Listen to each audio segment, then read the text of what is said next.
이 세상에는 몰라도 되는 지식이 있고 꼭 알아야 되는 지식이 있습니다.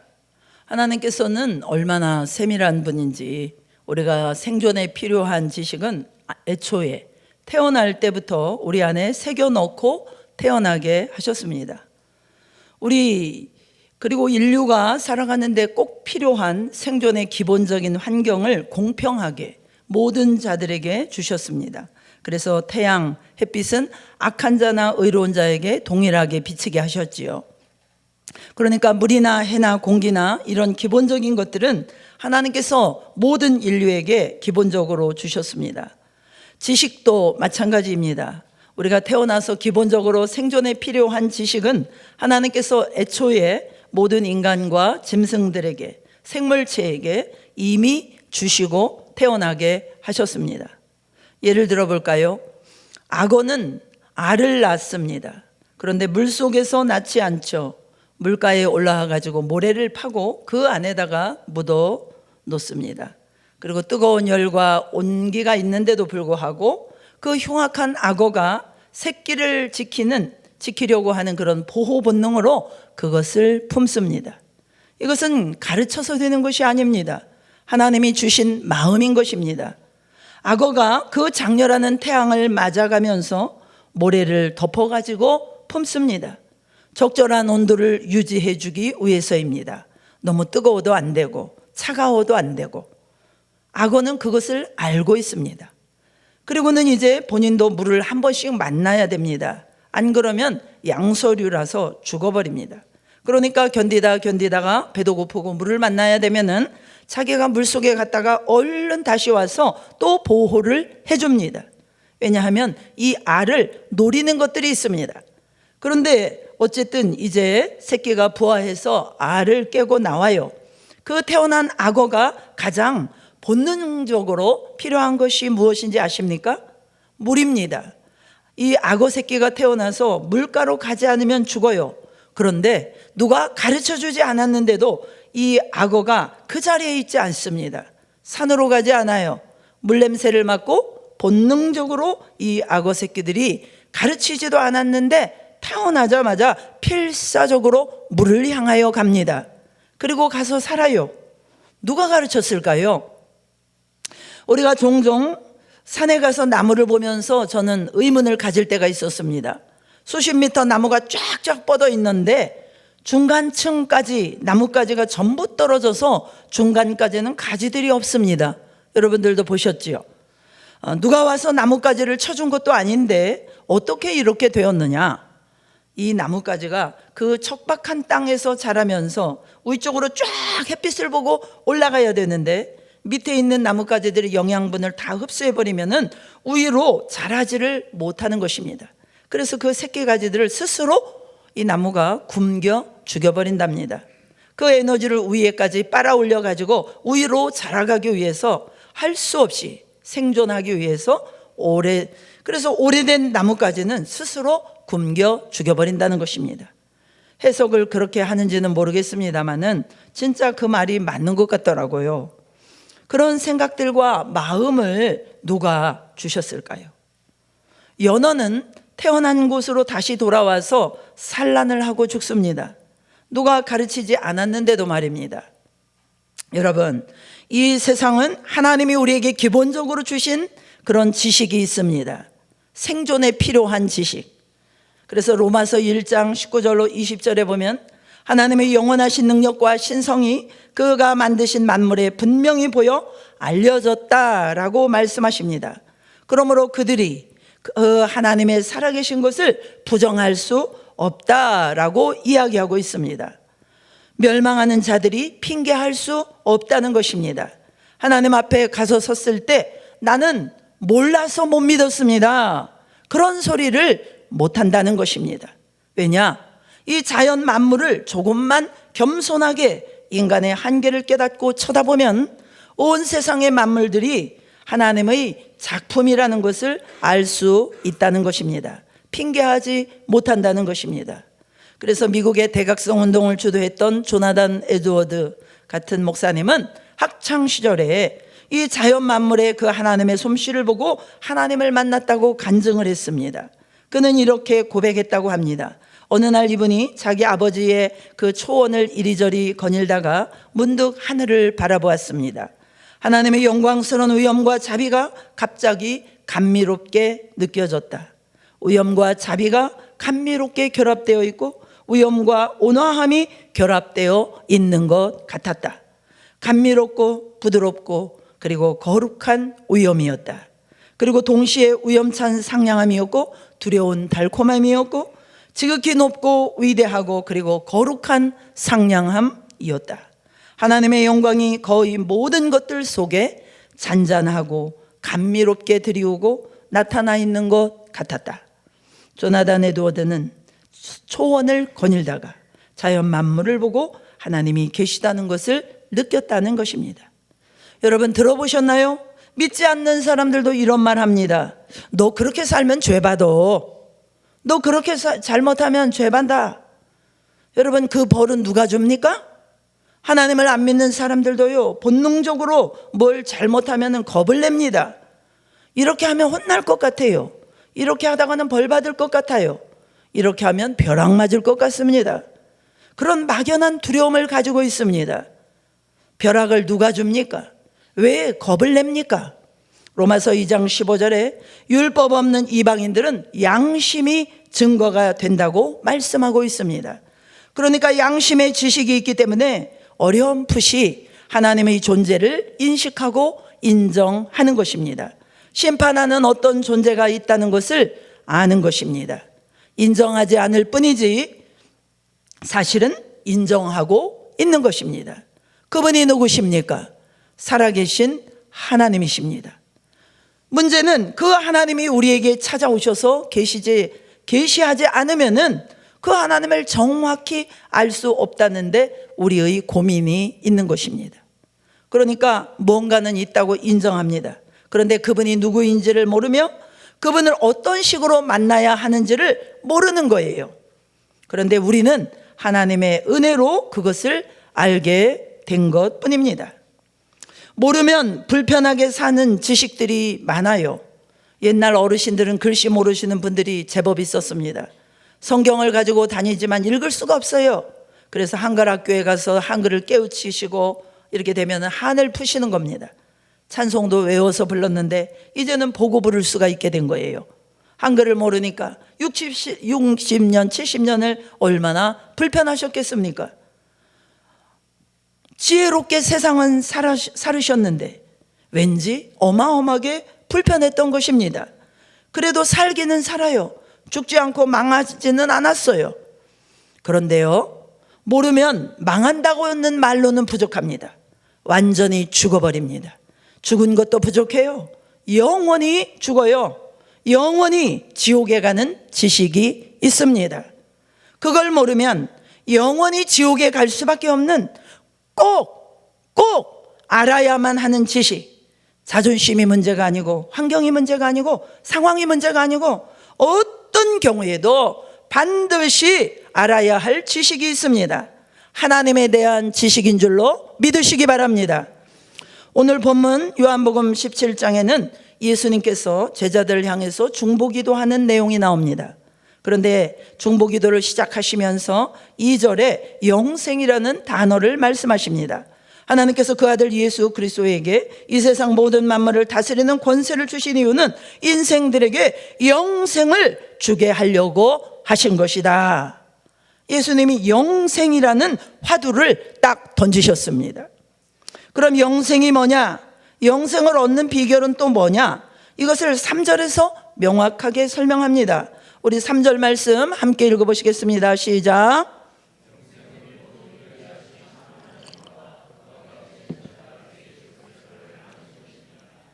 여기서 영생은, 이 말은 영생을 얻는 길은 뭐냐 이 말이에요. 영생을 얻는 길은 두 가지밖에 없다.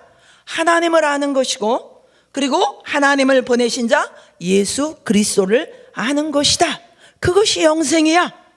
그러니까 거꾸로 하나님을 모르면 예수 그리스도를 알지 못하면 영생을 얻지 못한다 라는 것입니다. 여러분, 우리는 어떤 일이 있어도 하나님을 반드시 알아야 됩니다. 모르면 불편한 정도가 아니에요. 모르면 허무한 정도가 아닙니다. 하나님을 모르면 영생을 얻지 못합니다. 영생을 얻지 못한다는 말은 무엇이겠어요? 지옥에 간다는 말입니다. 그 말과 똑같은 말이에요. 하나님을 알아야, 예수 그리스도를 바로 알아야 영생을 얻게 됩니다. 그러니까 이거는 선택사항이 아니라는 것입니다. 여러분, 하나님을 아는 것이 왜 이렇게 중요합니까? 그분을 오해하면 지옥에 간다는 거예요. 헛고생만 하다가 지옥을 간다는 것입니다. 헛고생만 하다가 지옥 가는 자들에 대해서 성경은 말합니다. 마태복음 7장 21절, 우리가 잘 아는 말씀입니다만 함께 읽어보시겠습니다. 시작.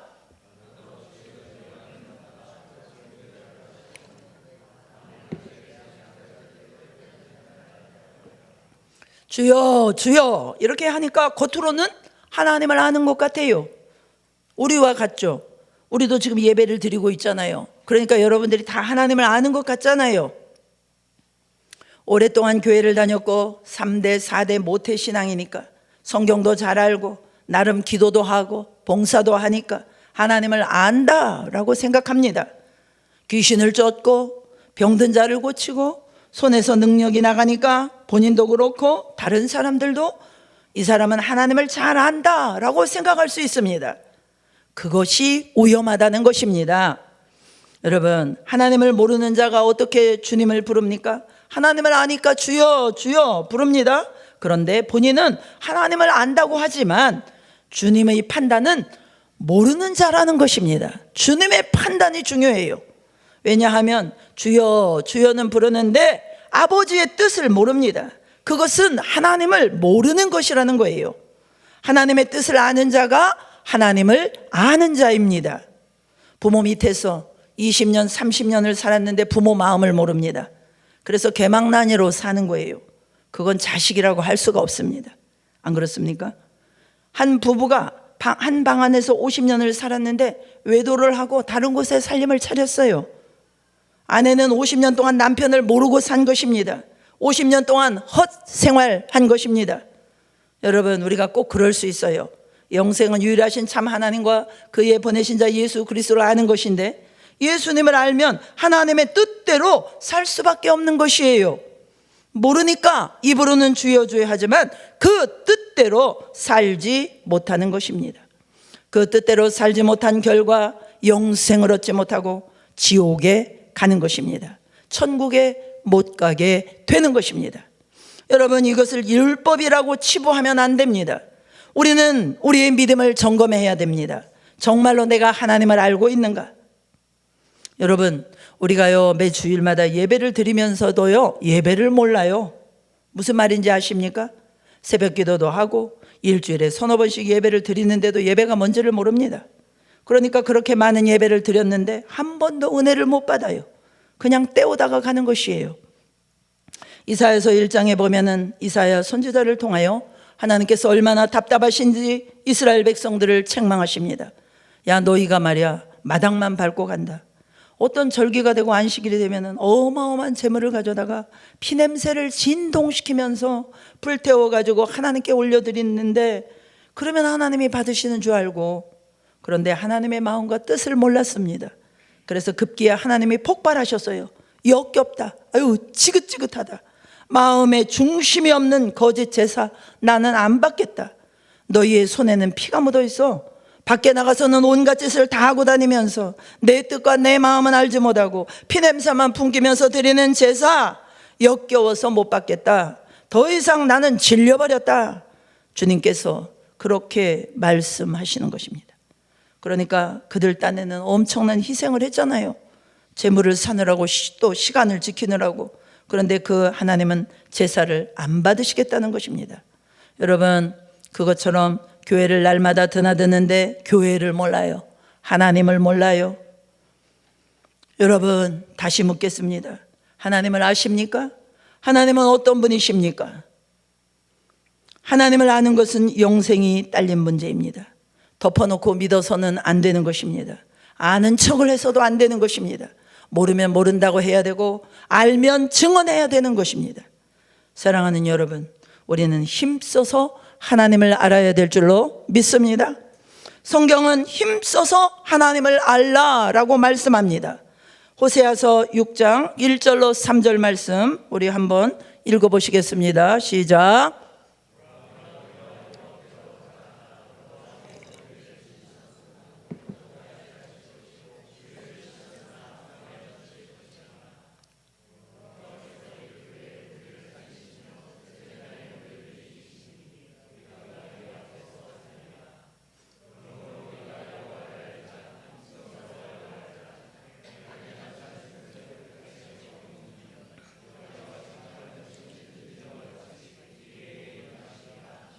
아멘. 1절 말씀에 오라, 돌아오라, 아버지께로 돌아오라 라고 말씀하십니다. 여러분, 왜 못 돌아올까요? 왜 하나님 앞에 못 돌아올까요? 하나님 아버지를 몰라서 그런 것입니다.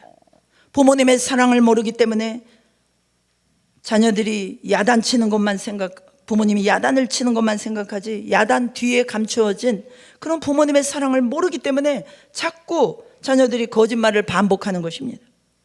집 나간 둘째 아들이 왜 돌아왔습니까? 아버지가 누군지를 어렴풋이 알게 되었기 때문입니다. 내 아버지는 받아주실 분이다.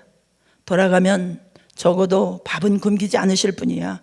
품꾼으로라도 가기만 하면 아버지는 받아주실 거야. 이렇게 깨달았기 때문에 돌아온 것입니다. 마찬가지로 하나님이 누구신지를 알면 우리는 돌아갈 수밖에 없습니다. 그 아버지는 어떤 분입니까?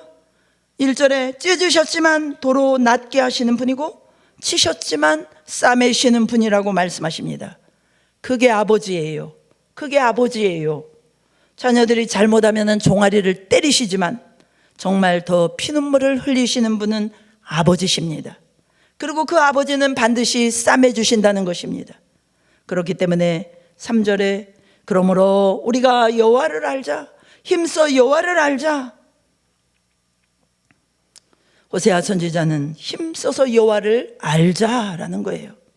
여러분, 신앙의 목적은요, 하나님을 아는 것입니다. 기도 응답받는 게 아니에요. 하나님을 아는 것이에요. 사역이 목적이 아닙니다. 헌신이 목적이 아닙니다.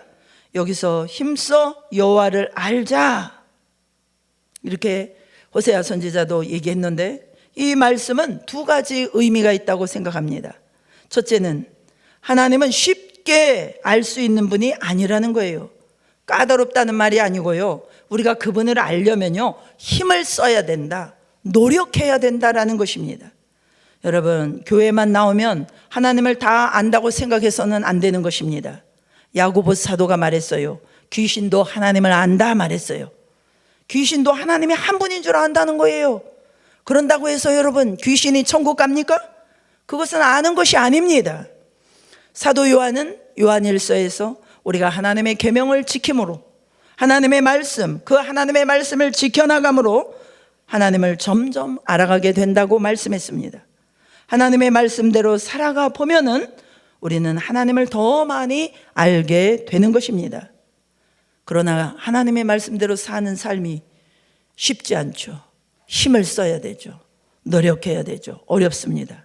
그러나 세상 한가운데 있지만 우리가 늘 하나님을 알고자 애쓰면은, 말씀대로 살아가 보면은 하나님을 아는 사람이 되는 것입니다. 하나님 곁에 있어도 하나님을 모를 수가 있어요. 매일 하나님 옆에 있지만 매일 세상만 연구하면 모르는 것입니다. 어디 있느냐가 중요한 것이 아니고요, 뭘 하느냐가 중요하지 않습니다. 하나님을 지금 바라보고 있느냐, 하나님을 지금 찾고 있느냐, 점점 더 알아가는 삶의 과정으로 들어가고 있느냐, 이것이 중요한 것입니다. 이것이 전부입니다. 그래서 하나님을 알되 힘써 알자, 이 말은 하나님을 알기 위해서 몸부림을 쳐야 한다는 것이에요. 두 번째는 힘써서 알아야 된다는 말은 무슨 뜻이냐, 그만큼 만만치 않다, 이런 뜻입니다. 만만치 않다. 성경 공부했다고 하나님 알아지는 것이 아닙니다. 그것은 방법일 뿐입니다. 여기서 그분은 빛처럼 일정하게 떠오르는 태양 같고 일정하게 내리는 비처럼 그분은 온전히 일정하다, 변덕스러운 분이 아니시다, 이렇게 말하고 있어요. 여러분, 그분이 만약에 변해버린다면요, 우리는 그분을 알 수가 없습니다. 구약의 하나님과 지금 하나님이 달라버리면 우리의 믿음도 달라져야 되잖아요. 이 성경 외에 다른 성경이 또 나와야 되지 않습니까? 그런데 너무나 당연한 이야기이긴 하지만 다행스럽게도 그분은 항상 한결같은 분입니다. 그래서 아브라함의 그 믿음을 우리가 가지면 우리가 아브라함처럼 살게 되는 것이고, 아브라함의 하나님이 이삭의 하나님이고, 이삭의 하나님이 야곱의 하나님이고, 우리에게도 그 하나님이 우리 하나님이십니다. 동일한 하나님이십니다. 항상 한결같은 분입니다. 태양이 내일 떠오르는 거 우리는 의심하지 않습니다. 전혀 걱정하지 않습니다. 항상 그분은 그 자리에 계세요. 우리가 가면 되는 것입니다. 우리가 가면 그분을 만날 수 있는 것입니다. 일정하신 분이다라는 거예요. 얼마나 다행입니까? 그러면 우리가 하나님을 안다고 하는데 정말로 제대로 하나님을 아는지 우리가 점검해 볼 필요가 있습니다. 하나님을 안다, 하나님을 모른다 이렇게 표현할 때에 세 부류가 있어요. 세 부류. 첫째, 하나님을 아예 모르는 부류가 있습니다. 태어나서 죽을 때까지 하나님 하자도 못 들었어요. 너무너무 저주받은 인생이지요. 너무너무 불쌍한 인생입니다. 너무나 안 된 인생입니다. 이 불신자들은 그래서 하나님을 알려고 하지도 않고 찾지도 못하는 버리운 자들입니다. 그러니까 하나님을 찾지 않고 알지 못하고 만나지 못하니까 그 자리를 대신해서 갖다 붙이는 게 뭐예요? 우상이에요. 우상. 얼마나 불쌍합니까? 두 번째는요, 하나님을 알 때 이렇게 오해하는, 하나님을 오해하는 사람들이 있어요. 하나님을 잘못 알고 있는 거예요. 오늘도 우리 김태민 전도사님이 오셨지만 그 소속돼 있는 지금 파견, 그 예안교회에서 파견해서 이제 오늘 저에게 오게 됐는데, 그 예안교회는 신천지에서 이렇게 잘못된 그 하나님을 오해해가지고 신천지에 빠졌다가 나오신 분들로 구성된 그런 교회로 제가 알고 있어요. 이게 하나님을 오해할 수 있어요. 그래가지고 막 이단에도 빠지고 이렇게 되는 겁니다. 성경에도 보면요, 사두개인들은요 부활을 인정하지 않았어요. 그래서 예수님께 시비를 걸려고 이런 어려운 질문을 했어요. 형제가 7이 있는데 옛날에는 그 계대 결혼이라는 것이 허락이 돼 있지 않습니까? 형이 자식을 생산하지 못하고 죽으면 둘째가 형수하고 결혼을 해야 돼요. 이게 의무 조항입니다. 이것은 흉측한 일이 아니에요. 그래서 그 자식을 형수에게서 생산하지 못하면, 그래서 그 자기 자식이 아니고 이제 형의 자식이 되는 거예요. 그래서 모든 재산과 권리가 이제 그에게로 넘어가 버리는 것입니다. 그런데 그것은 의무 조항입니다. 꼭 그렇게 해야 되는 거예요. 그런데 둘째도 생산하지 못하고 죽었어요. 그래서 7명 모두가 형수하고 같이 부부가 되어가지고 죽었는데, 천국에 가면 부활할 때 이 7 형제 중에 이 아내는 누구의 아내가 됩니까? 이런 일이 일어나니까 부활은 없는 것이지요. 부활하는 것은 거짓말이라는 거예요. 이런 이유를 들어서 지금 사두개인들이 예수님께 질문하는 겁니다. 이렇게 주장하면서 주님께 질문을 던졌을 때 주님은 어떻게 압도합니까? 주님의 지혜를 어떻게 그들이 이길 수 있겠습니까? 주님이 그 질문 앞에 다음과 같이 대답을 하셨습니다. 마가복음 12장 24절, 예수께서 이르시되 너희가 성경도 하나님의 능력도 알지 못함으로 오해함이 아니냐? 너희들이 착각하고 있어. 오해하고 있어. 그날에는 시집가고 장가가는 게 없어. 하나님의 나라는 부활할 때 부부간의 개념이 없어지는 거야. 천사처럼 되는 거야. 그런데 너희가 성경도 모르고 바보같이 그런 질문을 하냐? 하나님이 그런 문제를 해결을 못하겠냐? 너희가 성경도 하나님의 능력도 알지 못함으로 오해하였느니라 말씀하신 것입니다.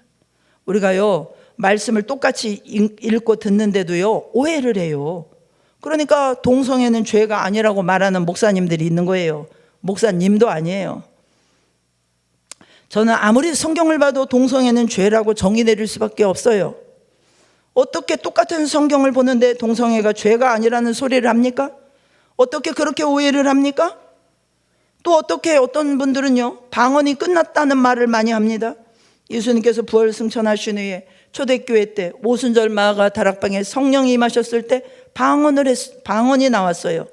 그때 방언이 있었다면 저도 방언을 그때만 말할 수 있어요.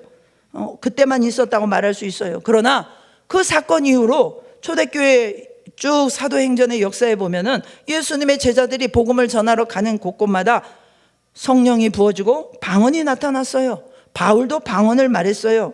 그래서 바울이 에베소에 가서 안수할 적에 또 방언이 임했어요. 그런데 어떻게 방언을 부정합니까? 그리고요, 고린도전서 14장을 똑같이 읽는데 도대체 어떤 성경을 읽는지 모르겠지만 어떻게 방언을 인정을 안 합니까? 이 방언 말하는 것이 얼마나 중요합니까? 우리가 금요 기도회 때 이번에도 말씀을 드렸습니다만 우리 속사람을 강건하게 하고, 제가 앞으로도 자주 말씀드릴 예정입니다마는 이 방언의 기도 속에 엄청난 유익이 있는 것입니다.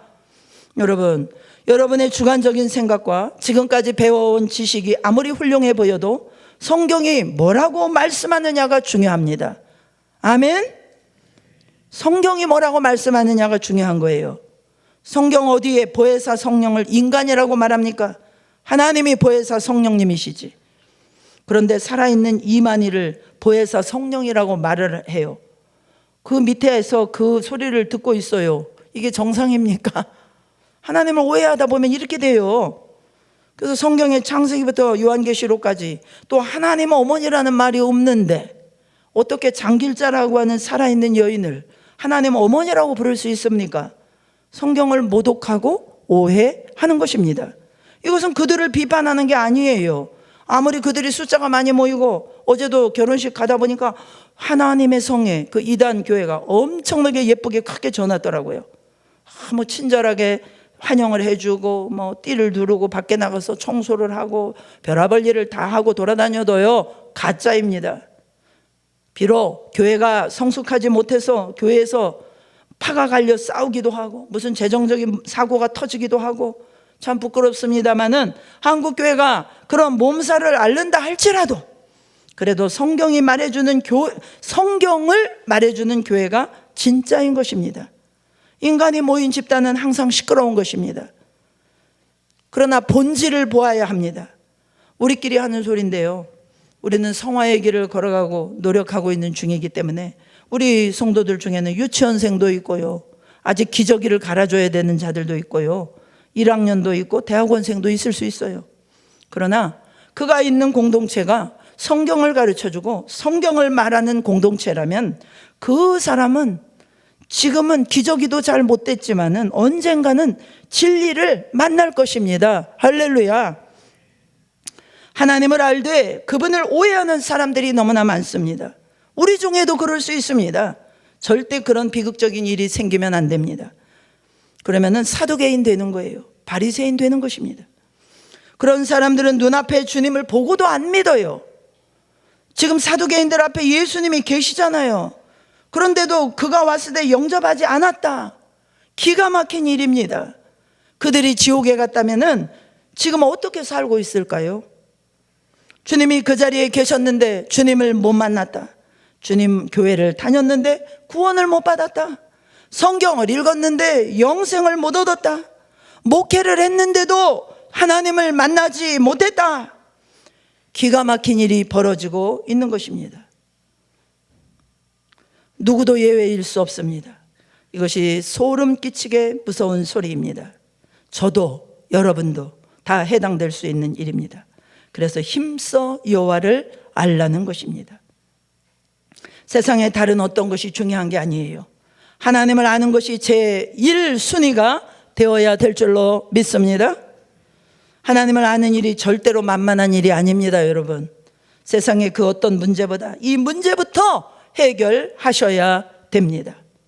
여러분, 신앙생활 한다고 하는데 왜 안 변할까요? 하나님을 안 만나서, 하나님을 몰라서 그런 것입니다. 하나님을 알면 안 변할 수가 없습니다. 하나님을 알면 교만할 수가 없습니다. 하나님을 알면 경외하지 않을 수가 없습니다. 하나님을 모르니까 건방 떨고 돌아다니는 거예요. 하나님을 모르니까 사탄의 짓을 하고 돌아다니는 것입니다. 세 번째는 하나님을 알되 그분을 영화롭게 하지 않는 부류들이 있다는 거예요. 로마서 1장 21절로 22절 우리 같이 읽어보겠습니다. 시작.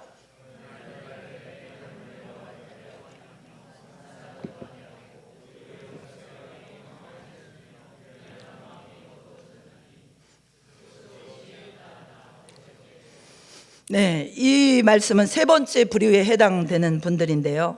하나님을 알기는 아는데 하나님의 영광을 위해서 살지 아니하고 그분을 이용하고 제멋대로 사는 인생입니다. 우리 가운데는 첫째 부류는 없어요. 왜냐? 지금 교회에 나오셔서 설교를 한 번이라도 다 들으셨잖아요. 우리 중에 그럴 확률은 없어요. 두 번째 부류, 세 번째 함정에 빠질 수가 있다는 거예요. 오해하든지 하나님 영광을 위해서 살지 않던지.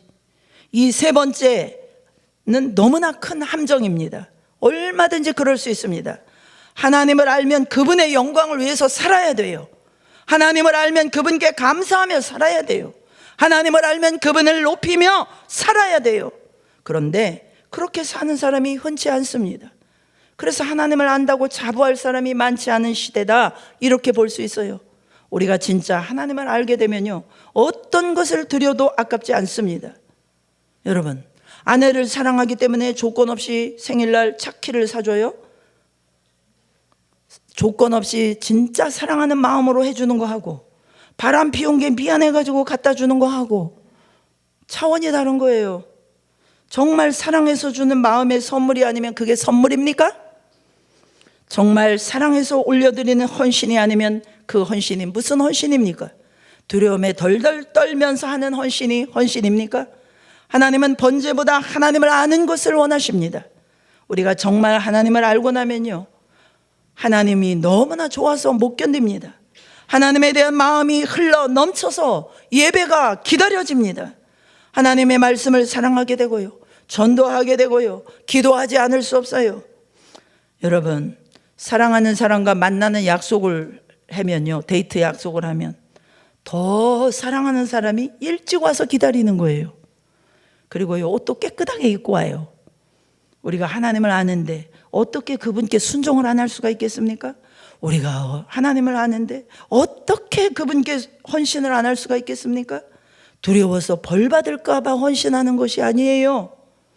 여러분, 하나님을 안다고 하면서 하나님을 영광을 위해서 살지 않는 것은 자기 자신을 스스로 속이는 것입니다.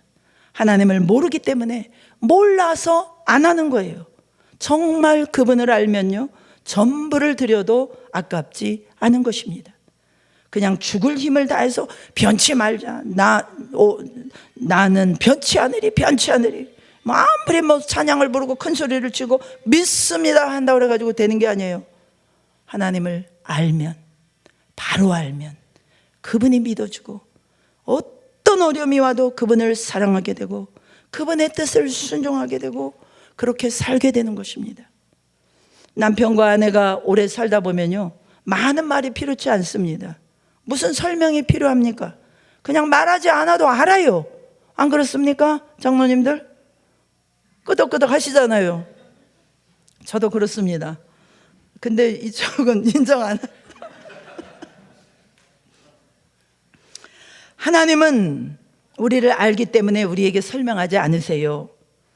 우리가 정말 하나님을 알아갈수록 정말 주님을 점점 더 의지하게 되고요, 세상 사랑하는 마음 없어지고요, 주님을 더 사모하고 주님만을 더 사랑하게 되는 것입니다. 여러분, 하나님을 제대로 알지 못하면 영원히 멸망합니다. 돈 없는 게 문제가 아니에요. 건강을 잃어버린 것이 문제가 아니에요. 그분을 모르면 지옥의 불구덩이에서 영원히 살 수밖에 없는 것입니다. 그러니까 주님을 아는 것이 우리의 필생의 목적이 되어야 합니다. 힘써 주님을 알아야 합니다. 그러면 마지막으로 어떻게 우리가 그러면 하나님을 알 수 있겠습니까? 첫째는 하나님의 은혜로만 그분을 알 수 있습니다. 그분이 우리를 찾아오셨어요. 그분을 본 자가 없어요. 그런데 그분이 우리에게 보여주러 오신 거예요. 자신을. 말씀으로 존재하던 주님이 어느 날 육신을 입고 우리 가운데 오셨습니다. 그것은 우리가 원한 것이 아니에요. 우리가 요청한 것도 아닙니다. 그냥 몰라서도 못 구했고요. 인간은 원래 그냥 죄 가운데 태어나서 죄인지도 모르고 그럭저럭 살다가 자기가 만들어 놓은 신을 만들어 놓고 그 기준에 맞춰서 살다가 내가 착하게 살면 되겠지, 바르게 살면 되겠지, 그러다가 지옥 가는 인생이었습니다. 그런데 어느 날 그분께서 결심하시고 저 높고 높은 보좌를 버리시고 이 더러운 육체를 입고 하나님께서 우리 가운데 오신 것입니다. 성육신을 입고 이 땅에 와 주신 것입니다. 그래서 우리가 주님을 알게 된 것입니다. 이것은 주님의 일방적인 은혜입니다. 일방적인 사랑입니다. 우리가 원했다든지 우리가 무슨 자격이 있다든지 부르짖었다든지 그래서 얻은 것이 아니에요. 마태복음 16장 17절에 예수님께서 베드로에게 말씀하십니다. 바요나 시몬아 내가 복이 있도다. 이를 알게 하니는 혈육이 아니요 하늘에 계신 내 아버지시니라. 내가 너무 복이 있다. 왜 복이 있느냐? 너는 나를 정확히 아는구나. 다른 사람들은 몰라요. 예수님을 보고 듣고 만났음에도 불구하고 엘리야라고 착각을 하고 침례 요한이라고 착각을 하고 선지자 중에 하나일 거라고 착각을 해요. 그러니까 모르는 것입니다. 그런데 베드로는 정확하게 알고 있었습니다. 주는 그리스도십니다. 주는 구원자십니다. 그리고 하나님의 아들이십니다. 눈앞에 육신을 입고 있는 그 주님한테 그렇게 고백을 한 거예요. 그러니까 예수님이 내가 복이 있다. 이게 복이라는 거예요. 주님을 주님으로 아는 눈이 열린 거, 이것이 복이라는 것입니다. 여러분, 부자가 복이 아니에요. 성공하는 것이 복이 아니에요. 잘 되는 것이 복이 아닙니다. 하나님을 정확하게 아는 눈이 있는 것, 그것이 복인 줄 믿으시기 바랍니다. 그런데 아무나 그러지 않더라는 거예요. 바요나 시몬아 내가 복이 있다. 그런데 이렇게 알게 된 것은 내가 알게 된 것이 아니야. 혈육이 가르쳐 준 것도 아니야. 누가 너에게 가르쳐 준 게 아니고 내가 노력해서 얻어진 게 아니고 네 부모로부터 받은 유전이 아니고 하늘에 계신 아버지께서 너에게 이 지식을 가르쳐 주신 거야. 여러분, 교회를 30년 다녀도 모를 수 있어요. 그런데 어떤 사람은요, 첫날 교회 나와서 자리에 앉았는데 눈물이 쏟아지고요, 무엇인지 모르지만 마음이 뭉클하고요, 막 마음이 깨져버리는 거예요. 은혜를 받게 되는 것입니다. 마음의 변화가 일어나게 되는 겁니다. 그리고 그날 이후로는 죄를 함부로 못 짓습니다. 그런데 30년을 다녔어도 죄를 못 버리는 사람이 있어요. 어떤 사람은 한 번 예배드리고 고꾸라져가지고 완전히 달라져 버리는데, 그런데 이렇게 할 수 있는 힘이, 이렇게 할 수 있는 능력이 어디서 온 거냐? 하늘에 계신 하나님이 너에게 준 거야. 이렇게 예수님께서 말씀하시는 것입니다. 여러분, 은혜를 받은 자는 복이 있음을 믿으시기 바랍니다. 뭐 어쩌고 저쩌고 해도요, 성령을 인정하는 자는 복이 있어요. 기도하는 자는 복이 있어요. 어려울 때 어떤 사람은 기도를 해요. 그런데 어떤 은혜가 없는 사람은요, 짜증을 내요. 또 은혜가 없는 어떤 사람은요, 입을 뒤집어 쓰고요, 잠수 타요. 어떤 사람은요, 술집에 가서 술을 먹습니다. 누가 복이 있냐 이 말이에요. 그것이 해결되고 안 되고를 떠나서 어려우면 더 기도합니다. 도대체 이런 은혜는 도대체 어디서 생긴 것입니까? 그것이 너에게서 난 것이 아니야. 내가 노력해서 그러는 게 아니야. 하나님이 그렇게 마음을 주신 것이다 라는 것입니다. 옛날 우리나라 초기 선교사가 쪽복음 성경책을 나눠주었어요. 그걸 집에 들고 와서, 그때는 텔레비전도 없고 인터넷도 없고 심심하니까 누워서 그걸 읽는데, 읽다 보니 이것은 누워서 읽을 책이 아니에요. 벌떡 일어나 앉아서 읽었습니다. 앉아서 읽다 보니까 이건 앉아서 읽을 책도 아니에요. 무릎을 꿇고 성경을 읽기 시작합니다. 무릎을 꿇고 성경을 읽다가 성령을 받았다는 거예요. 여러분, 그 당시에 성경책을 집어든 사람이 한두 사람이었겠어요? 그걸 싸들고 화장실 가지고 휴지로 쓴 사람들도 있었을 겁니다. 어떤 사람은 구멍난 문 창호지에다 그를 바르는데 이 성경을 찢어가지고 사용한 사람도 있었을 것입니다. 그런데 이 사람은 성경을 읽었어요. 읽는다고 해서 다 그렇게 또 깨지는 게 아니에요. 주제 넘지만은 너무나도 감사한 것은, 저 같은 게 뭐라고 하나님을 믿게 했을까? 나 같은 게 뭐라고 성령님을 주셨을까? 나 부인 자기 십자가의 이 어마어마한 복음의 비밀을 깨닫게 하셨을까? 신학교를 다녀도요, 이상한 데 빠지는 목회자들 너무나 많습니다. 이상한 데 사로잡혀 있으면요, 그렇게 그런 데 쫓아다니는 거 열심히 탁심인 제가 지금 어떻게 됐겠습니까? 생각만 해도 끔찍합니다. 죄 지은 것밖에 없는 거름 무더기와 같은 부족한 저에게 전적인 하나님의 은혜를 부어주셔서 하나님의 사람들을 붙이시고 자충울돌하는 저를 붙잡아 주시고 복음의 비밀을 열어주셨습니다. 성령의 역사를 깨닫게 해주셨습니다. 기도를 많이 하고 적게 하고를 떠나서 누가 시킨 것도 아닌데 저는 늘 기도하게 하셨습니다. 여러분, 베드로가 잘나서 그리스도를 고백한 것이 아닙니다. 하나님을 그렇게 해 주신 것입니다. 오늘 이 자리에 오신 여러분, 여러분이 믿음이 있어서 오신 것이 아니에요. 하나님의 크신 은혜로 말씀을 듣고 예배하는 이 자리에 오도록 하나님께서 이끌어 주셨음을 믿으시기 바랍니다. 하나님의 크신 은혜임을 믿으시기 바랍니다. 이것에 대해서 참으로 감사하시기 바랍니다. 어리석은 인생은요, 인생의 은혜의 소낙비가 쏟아지고 있는데도 마음을 닫아버리고 안 받는 것입니다. 옆에 사람은 은혜를 받고 성령을 받고 막 난리가 났는데 나는 그냥 말씀 시간에 졸리기만 하고요, 이상한 생각만 들고요, 왜 이렇게 말씀이 길어, 지금도 자꾸 시간이 많이 갔어요. 이해를 못하는 거예요. 눈이 열려야 되는데 눈이 가려져 있으니까 무슨 말씀인지를 모르는 거예요. 오늘 예배에 참여한 우리 모든 성도님들, 하나님을 알 수 있는 눈이 열리시기를 축복합니다. 하나님이 열어주시는 은혜로만 알 수 있습니다. 그렇지 않으면 안 되는 거예요. 두 번째로 성령을 받아야 그분을 온전히 알 수 있어요. 요한복음 16장 13절에서도 성령이 오시면은 그가 진리 가운데로 인도해 주신다고 그랬어요.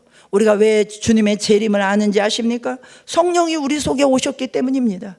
지금 우리나라의 상태를 보면서 누가 잘했니 잘못했니 따지는 것이 아니라 왜 경각심을 가지고 기도를 하게 되느냐? 기도할 때마다 성령 하나님께서 우리나라의 장래일을 알려주시기 때문입니다. 죄를 죄로 보게 하는 것입니다. 믿지 않는 영혼들을 볼 때 불쌍하게 보게 하는 것입니다. 이것이 바로 진리의 성령이 오셔서 우리를 인도하시는 거예요. 그래서 진리가 우리 안에 오면은 우리는 배울 필요가 없어요. 진짜를 가지면은 가짜를 알려고 할 필요가 없어요. 우리 성령님은요, 인격입니다. 성령님은 배우는 게 아니에요. 예수님은요, 배워서 만나는 게 아니에요. 예수님은 그렇게 말씀했어요. 나를 먹어라. 나를 먹으면 배부를 것이다. 나를 먹어라. 먹으면 배부른다는 것입니다. 먹으면 그분이 내 안에 오신다는 것입니다. 왜 눈물이 나는지 설명할 수가 없는데, 내가 주님을 어떻게 만났는지 말로 표현할 수는 없는데, 한 가지는 확실해요. 주님이 내 안에 계심을 알 수 있습니다. 찬송만 불러도 왜 이렇게 눈물이 나는지 몰라요. 그런데 한 가지는 알아요. 나는 달라졌어요. 예전과는 달라졌어요. 설명은 못해요. 그런데 새롭게 변화된 나를 아는 것입니다. 시간은 같지만 얘기합니다. 스탈린이 신학생이었대요. 스탈린은 그 어머니가 독실한 정교회 기독교인이었습니다. 그 어머니는 아들 스탈린이 사제가 되기를 원했습니다. 그래서 1894년 9월에 신학대학원에 들어갑니다. 공부도 잘했답니다. 찬양대도 했어요. 그런데 그는 마지막 최종 시험을 앞두고 이제 졸업을 앞두고 사제가 되는데 최종 시험을 앞두고 시험을 안 봐버립니다. 이게 인류 불행의 시작인 것입니다. 그리고 스탈린은 학교를 뛰쳐나갑니다. 그리고 혁명가의 길을 선택합니다. 스탈린을 연구한 학자들에 의하면 스탈린은 신학을 하는 중에 신학대학에 가가지고 하나님을 발견한 것이 아니라 마르크스를 만났다고 합니다. 마르크스의 서적을 탐닉하면서 사회주의, 공산주의에 눈이 떠진 것입니다. 그래서 인류 비극이 시작된 것입니다. 성령 없는 교회, 성령 없는 예배, 성령 없는 신학, 성령 없는 설교, 얼마나 위험합니까? 마지막으로 하나님 알기 위해서 우리가 해야 될 일이 있다면 우리의 심령이 가난하고 애통해야 됩니다. 저는 성도들 중에 두 종류가 있다고 생각합니다. 스펀지형 그리스도인, 한번 해보실까요? 스펀지형 그리스도인. 이 사람은요, 말씀을 쫙쫙 먹는 사람이에요. 그런데 어떤 사람은요, 스치로풀 같은 사람이 있습니다. 물이 한 방울도 안 들어갑니다. 진짜 그래요. 정말 이상해요. 연구 대상이에요. 강물에 던져보면 스펀지는 물을 쫙 빨아먹어버리는데 이 스치로풀은 둥둥 떠다닙니다. 그 안에 물이 한 방울도 못 들어갑니다. 그래서 이리저리 헤매고 돌아다닙니다. 둥둥 떠가지고 여러분 스펀지가 돼야 될 줄로 믿습니다. 가난한 심령, 애통하는 심령, 무엇이든지 쭉쭉 빨아들이는 심령, 반드시 그런 심령은 하나님을 만날 수 있습니다. 그래서 우리가 영적으로 자만하거나 뭐 좀 안다고 섣불리 들으면 안 됩니다. 하나님의 말씀은 쫙쫙 갈라진 논이 비를 먹는 것처럼 쭉쭉 먹어가지고 내 영혼이 살아야 되고 내 영혼이 회복돼야 되고 어제 들었던 설교 오늘 동일하게 똑같이 해도 오늘의 양식이 돼야 돼요. 할렐루야. 우리가 매일 밥 먹고 김치 질리지 않잖아요. 저도 그렇습니다. 18년 넘게 주님이 똑같은 말씀을 매일 주셨어요. 참을 수 없는 거 참고 죽고 뭐 용서할 수 없는 거 용서하고 나부인 십자가 18년 동안 날마다 주시는 말씀이 그거였어요. 그런데요 참 놀라워요. 듣고 또 들을수록요 말씀이 그 말씀의 진리가 더 열리고요 더 깊은 맛을 느끼게 되는 것입니다. 누가 설교를 하든지 어떤 설교를 하든지 성경에 근거한 진리라면은 여러분 잡수시기를 축복합니다. 여호와를 알자, 힘써 여호와를 알자. 영생은 유일하신 참 하나님과 그의 보내신 자를 아는 것이니라. 오늘 주신 이 말씀을 스펀지처럼 빨아들여서 우리 영혼이 성장하고 우리 영혼이 생명을 얻고 새로워지고 하나님을 만나고 거듭나는 저와 여러분들 되시기를 주님의 이름으로 축복합니다. 우리 함께 기도하시겠습니다. 오늘 말씀을 기억하면서 하나님 우리에게 지혜의 영을 주시고 가난한 마음, 애통하는 마음, 겸손한 마음 주셔서 정말 하나님을 만나게 하여 주옵소서. 입으로만 주여 주여 하는 것이 아니라 하나님 마음을 알고 하나님 뜻을 알게 하여 주시옵소서. 함께 기도하시겠습니다. 할렐루야. 하나님 감사합니다. 아버지 하나님을 알게 하여 주시옵소서. 하나님을 만나게 하여 주시옵소서. 힘쓰고 애써서 몸부림쳐서 하나님을 알게 하여 주시옵소서. 우리가 예배의 자리에는 와 있지만 하나님을 너무나 모릅니다. 하나님을 너무나 모릅니다. 하나님의 말씀대로 살지 않기 때문입니다. 하나님 말씀대로 순종하게 하여 주시옵소서. 하나님 말씀대로 순종하게 하여 주시옵소서. 하나님의 말씀 앞에 겸손하게 나가게 하여 주옵소서. 겸손하게 굴복하게 하여 주시옵소서. 하나님을 모르면은 영생을 얻을 수가 없습니다. 하나님을 알지 못하면은 우리는 지옥에 갈 수밖에 없습니다. 하나님을 알지 못하면은 아버지 하나님의 너무나도 불행한 아버지 하나님의 삶을 자초하게 됩니다. 주여 저희들을 불쌍히 여겨 주시옵소서. 저희를 불쌍히 여겨 주시옵소서. 하나님을 알게 하여 주시옵소서. 예수님의 이름으로 기도하옵나이다. 하나님 아버지 그렇습니다. 얼마나 우리가 무지하고 무감각한 인생들인지 완악한 자들인지 우리가 말씀을 듣는 자리에 수없이 있음에도 불구하고 우리는 하나님을 모르는 자들입니다. 하나님의 말씀을 도무지 알지 못합니다. 그래서 하나님을 알지 못하면 영생이 우리에게 없다고 말씀하셨는데 우리가 경각심을 가지고 다시 한번 이 말씀 앞에 우리 자신이 굴복되게 하여 주시고 우리를 정결시키게 하여 주시옵소서. 예수님의 이름으로 기도하옵나이다. 아멘.